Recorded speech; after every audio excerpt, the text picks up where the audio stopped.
Thank you for having me here today. So good to be here. I haven't been here in probably 5 or 6 years. And it's good to make some new friends and see some old friends as well. John and Corky and I have known each other for over 25 years now. It's good to see them. So again, Eckhart Tolle said, life is the dancer and you are the dance.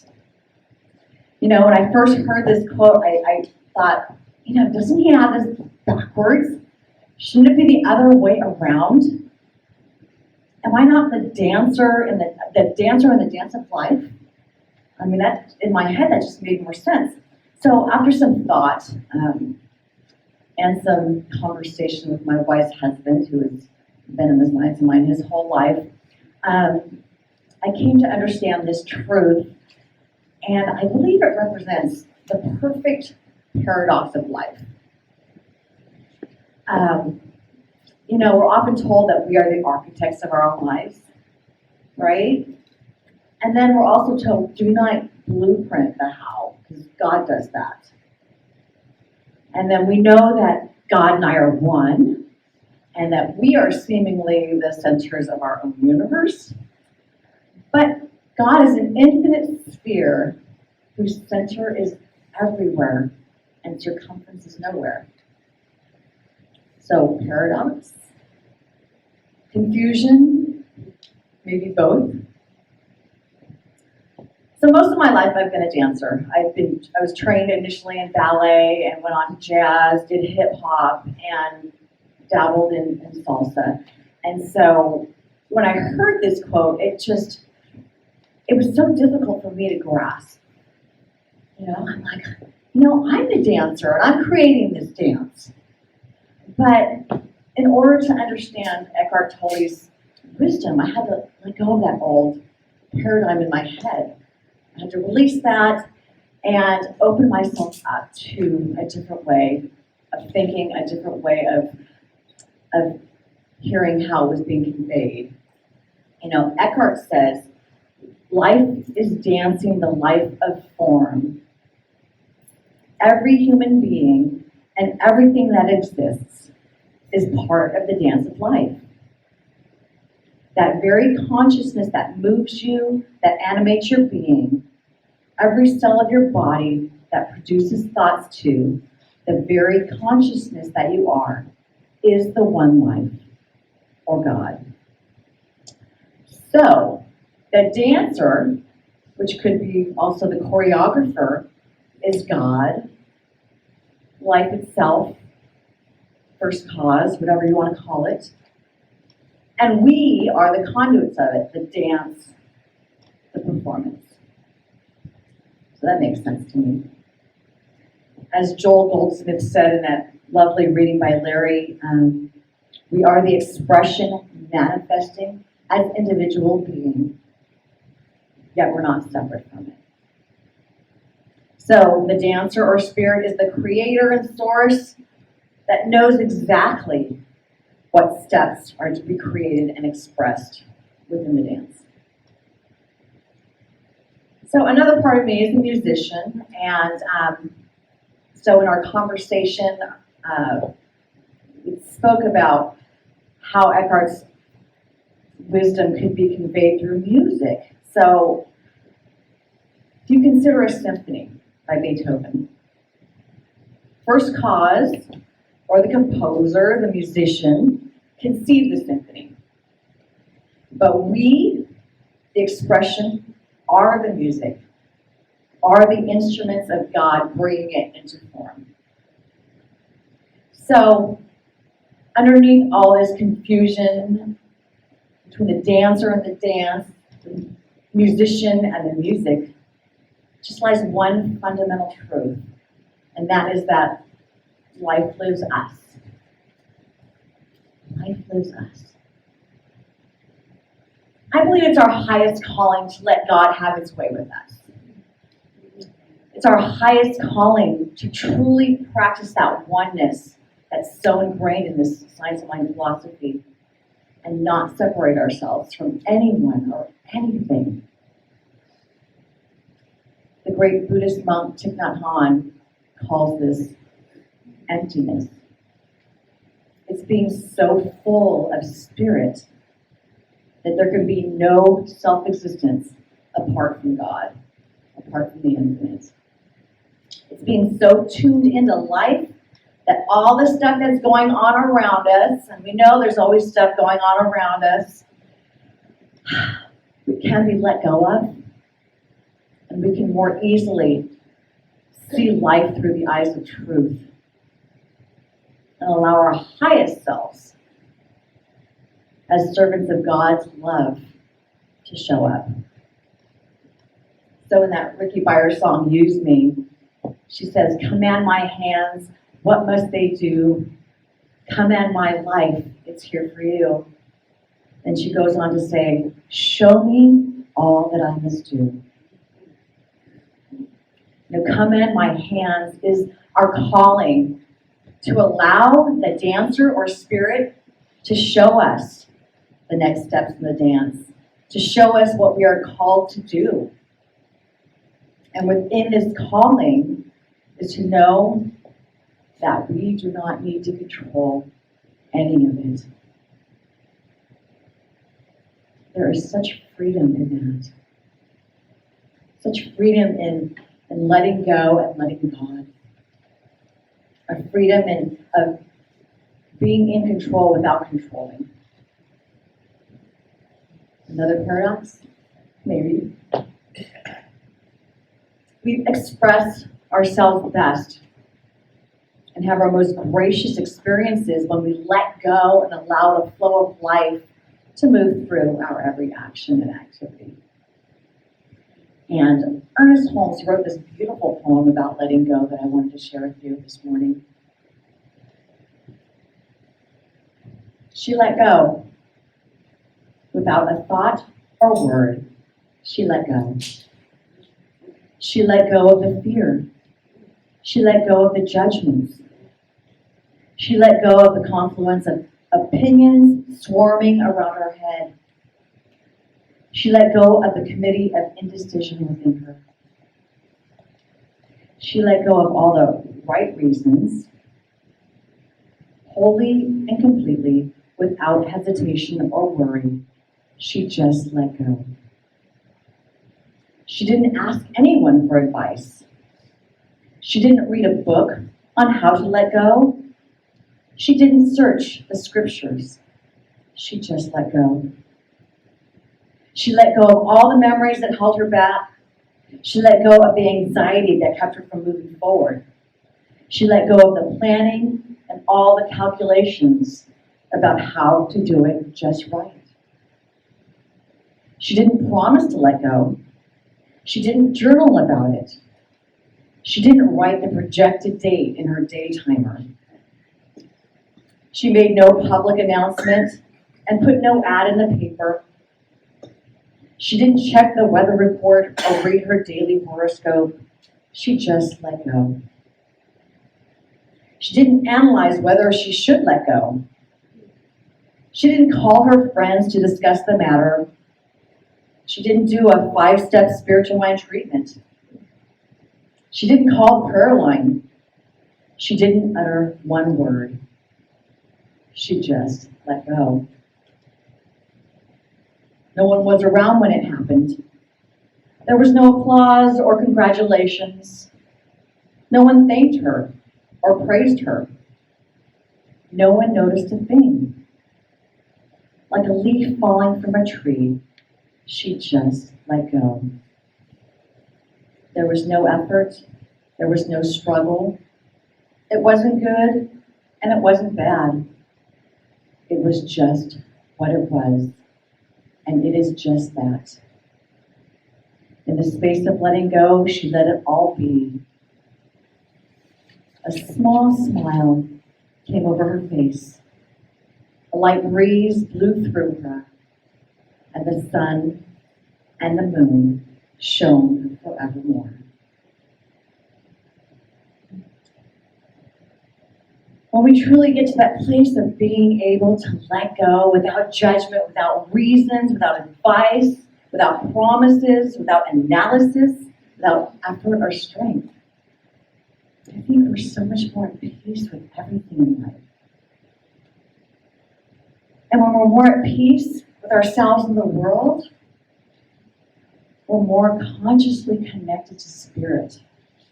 And when we're more connected to spirit, we're more able to hear its commands of love that show us what we must do, as Ricky Byers said.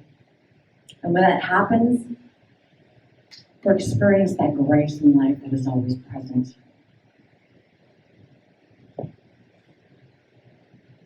So Rick and I we often watch this program, this networking program. It's called NHK World, and it comes from Japan, and it airs globally. And one of the shows that we like to watch is called Where We Call Home. And what they do is they focus on an individual and they follow their lifestyle. You learn a little bit about where they live and their impact on the world around them. And one of the episodes we just recently saw was called Chin Up, Let's Dance. And this particular episode followed a man. His name was Eduardo. We call him Eddie. And he was a social dance instructor. His wife, Malin, she was going through the experience of cancer, and she was in fear, she was worried, and she was feeling down. And he saw her go through these struggles, and he just looked at her and he said, "Let's dance." And she was not a dancer, and so she kind of was hesitant, but then she goes, I'm just going to do it. So he got her up, and they started dancing. And through those moments of getting lost in the dance, of letting go of her fear, her worry, she ended up healing. And she is thriving now. She is actually helping him teach. But the main story in this episode was about a woman named June. Now, June was a single mother. So obviously she was divorced, and her son had been battling with meningitis for a long time. So she helped nurse him back to health for a long time. And immediately after that, her mother fell ill, and so she went to the hospital and was helping her in her process, and she ended up passing away. She was a student of Eddie, and she would come into the dance classes, and she'd always be in the back. She was back there, her chin was always down, and she never, ever had a smile on her face. She forgot how to smile. And Eddie saw this, and he decided he was going to take her personally by the hands and teach her to dance. He would tell her, look your partner in the eyes and enjoy dancing with all your heart. And while her tendency kept bringing her eyes down, he kept reminding her, don't look down, chin up. Over and over again. We saw it. Every time they got together, the first thing her eyes did was go down. But to help her confidence even more, he decided he would have her perform in this annual dance party he would hold. And she was still a beginner. So he, as the choreographer, as God, as Spirit, created a dance just for her. And through many, many weeks of rehearsing, chin down, were constant reminders, chin up, chin up, chin up. She ended up performing that dance at the party, and after she completed, she broke down into tears. A big smile came across her face. She said, I am so happy. She had not forgotten how to smile. She remembered how to smile. So both June and Malin healed their lives by letting go. During those times, getting lost in the dance, all the fear, all the negativity, all the worry, and the depression were forgotten, even just for a moment at a time.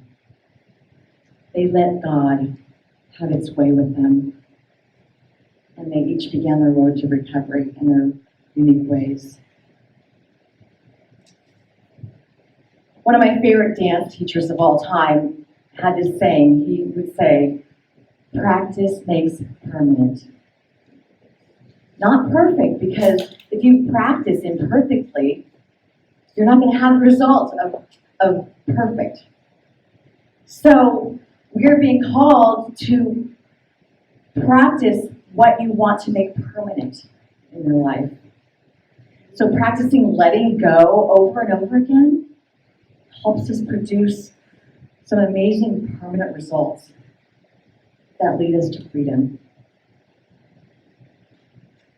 So as a dancer and a musician, I feel like I've been really blessed to have these inherent tools in my life to help me let go for moments at a time. And I realize that not all of us here are dancers nor musicians.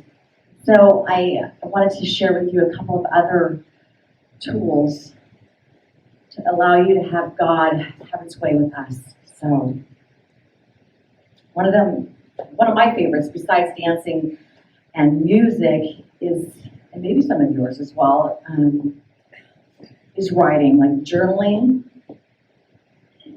letter writing, or even morning pages. How many of you are familiar with morning pages? So, for those of you who don't know, Julia Cameron wrote this book called The Artist's Way, and she coined the phrase morning pages. And what you do is when you wake up in the morning, you have a spiral notebook by your bed, and you basically purge onto the page 3 pages. It doesn't have to make sense.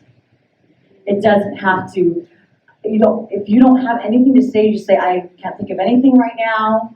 And what it does is it gets rid of all that junk that you wake up with, and it creates space, that space to be able to hear spirit. Morning pages. The reason we use a spiral notebook is because we don't want to waste your beautiful journal. We all have a beautiful journal we want to use, and this is just a spiral notebook, so just create, write whatever. I call it vomiting on the page. Also, as you know, our philosophy is big on affirmations. So I encourage you to create affirmations or positive mantras that resonate with your heart in releasing whatever needs to let go. So maybe it may sound like, "I release my need to control and allow spirit to be my guide." Let's say that. "I release my need to control and allow spirit to be my guide." One more time with meaning. "I release my need to control and allow spirit to be my guide." Yeah. Because remember, practice makes permanent. So another tool is really, just talking about this morning, is to allow yourself to feel. It's our human condition to feel, to have emotions. So whatever's going through our bodies, feel it. And most importantly, don't judge it. Do not judge your feelings. Because we're allowed to have them, and we know that everything is transitory. One of my favorite practices in meditation is to picture my emotions, my feelings, those negative thoughts as clouds, and then watching them dissipate like the clouds always do, all temporary. And the last tool I'm going to present comes from the Serenity Prayer, and it reminds us to accept things we cannot change. And the things we cannot change are those things of which we have no control. But what we do have control of is how we react to any situation. So let it rain. We have an umbrella. We have rain boots. Let's go out there in the rain and dance. That's our choice. Life is the dancer and you are the dance. Let life live as you. Let spirit have its way with you. Get out of the way and let go. Chin up, let's dance. And so it is.